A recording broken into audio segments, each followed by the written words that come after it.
Dear people of Munich, I'm sorry for not speaking German today, and many of us are not German.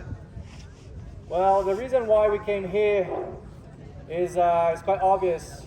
Maybe you're enjoying the weather these days. It's very warm. It's nice, but it's going to get warmer. And this kind of very warm autumn is going to be the norm in the coming years and decades.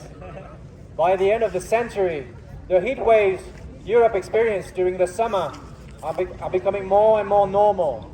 And this will have a lot of consequences in our ability to feed ourselves, in our ability to organize ourselves, in our ability to enjoy our countries, our people.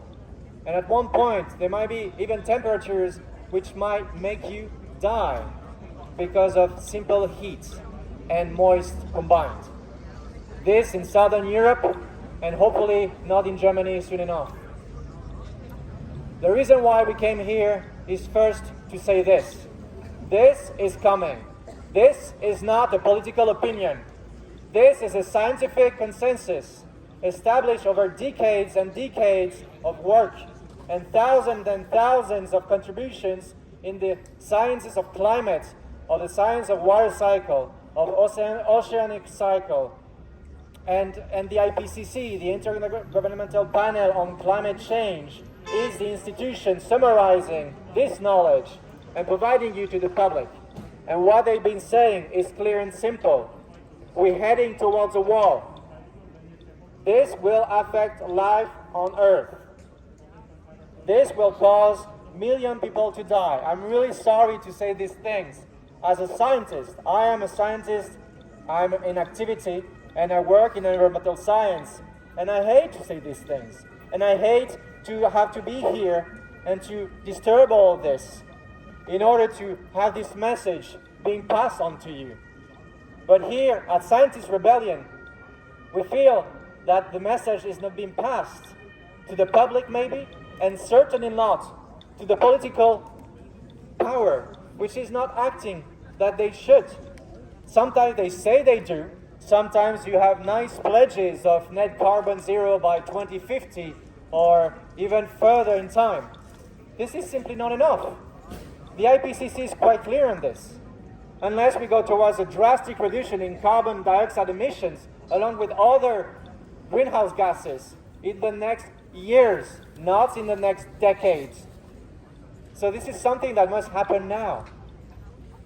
And this is not happening. The IPCC is doing all they can. Also, the Observatory on Biodiversity, the IPBES, is doing all they can to warn, to ring the alarm countlessly over time and time. And nothing serious is happening.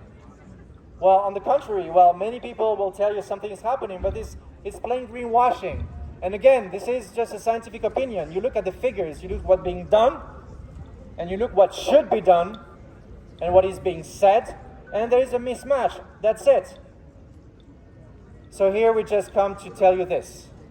And we come also to put forward some demands which are actually quite simple, in Germany especially.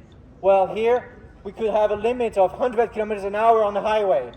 This looks like a very coercive measure. I know many people here, they like the car, they like to drive freely and fast. But this is plainly incompatible with the survival of your fellow citizens.